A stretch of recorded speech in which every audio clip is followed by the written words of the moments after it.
Veja bem, eu gostaria de começar fazendo uma pequena digressão sobre essa questão de sonho, que foi algo que sucedeu comigo nos últimos dias. Se vocês fizerem uma análise sobre essa questão, vocês vão ver uma coisa interessante. A psicologia clínica, assim como a gente conheceu, a psicanálise propriamente dita, vocês veem que ela nasce num livro em 1900, cujo título é A Interpretação dos Sonhos.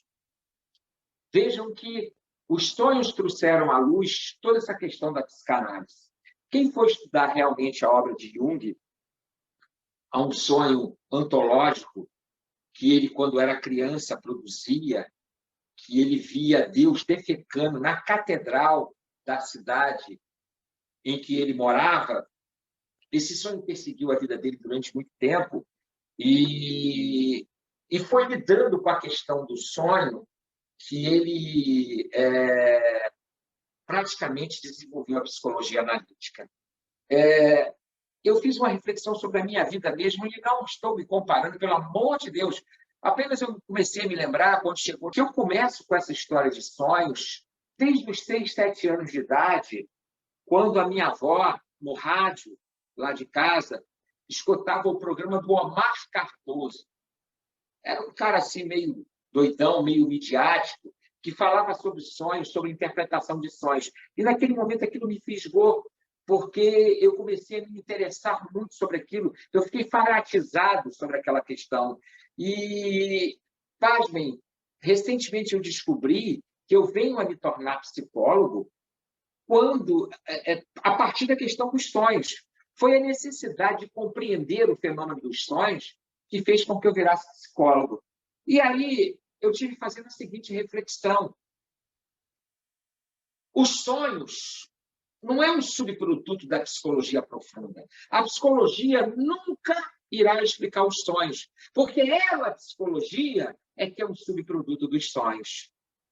Vejam, se você for lá para o Paleolítico, você vai ver pessoas que nas cavernas, está claro que alguns daqueles desenhos estavam relatando sonhos e coisas assim. O Paulo ainda mencionou alguma coisa. Há uma frase que eu já falo há muito tempo, uma frase está em grego, né? Que eu abro muitas conferências que eu já fiz sobre sonhos, e essa frase diz mais ou menos o seguinte: Thanatos, irmã de Hipnos, afirma que mesmo a vida não consegue se manter sem a ajuda de Morfeu. Ora, se você vê que Thanatos é a pulsão de morte, ou a morte propriamente dita, Hipnos é o sono e Morfeu é o sonho, esse texto milenar grego afirma que se as pessoas não sonharem, o arcabouço biológico não se sustenta. Ora, recentemente as neurociências viram que não é só importante que as pessoas durmam bem, é importante que elas produzam sonhos. Eu costumo dizer que você fica tantos dias sem comer, você fica tantos dias sem beber água, mas ninguém passa 24 horas sem sonhar, porque você corre o risco de esquizofrenizar. Sonhar é fundamental para uma série de funções fisiológicas e psicológicas também. Então, eu não gostaria de começar o nosso trabalho sem não chamar a atenção de vocês para a questão de ser a psicologia um subproduto do sonho, não o contrário. Da mesma forma que Foucault afirmava no seu texto que a psicologia nunca compreendia a loucura, porque a psicologia era um subproduto da loucura, não o contrário, eu, de uma certa forma, plagiando Foucault, eu digo que se existe hoje uma coisa chamada psicologia profunda, muito antes existia uma coisa chamada fenômeno onírico dos sonhos. Eu poderia ficar por horas aqui tentando chamar a atenção para vocês da responsabilidade dos sonhos. Eu poderia afirmar para vocês que o Laboratório dos Sonhos, na década de 70, provou cientificamente, né, que quando uma pessoa sonha, tem aquele movimento rápido dos olhos, que eles chamam de movimento REM, tá? Que todos os seres humanos produzem 4 sonhos no mínimo por noite.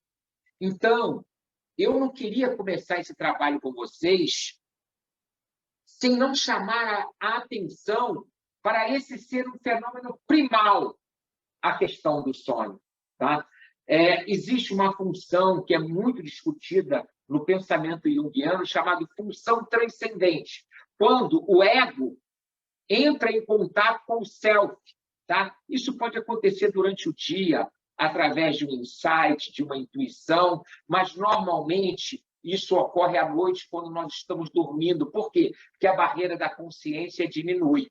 E aí há um relacionamento entre o ego e o self. Diminui-se o estranhamento ego-self que ocorre na vigília. A própria função transcendente, o momento em que ela se dá com maior intensidade, é justamente através do fenômeno onírico dos sonhos. Outra coisa muito importante que vocês vão aprender, que o fenômeno central da obra de Jung, que é o fenômeno de individuação, se você pegar uma série de sonhos dos seus pacientes, vocês vão ver que ali naqueles sonhos tem a via régia, como que uma estrada para se dar conta de interpretar o fenômeno onírico dos sonhos. Então, você veja que o sonho ele tem uma importância telúrica no desenvolvimento da alma do homem.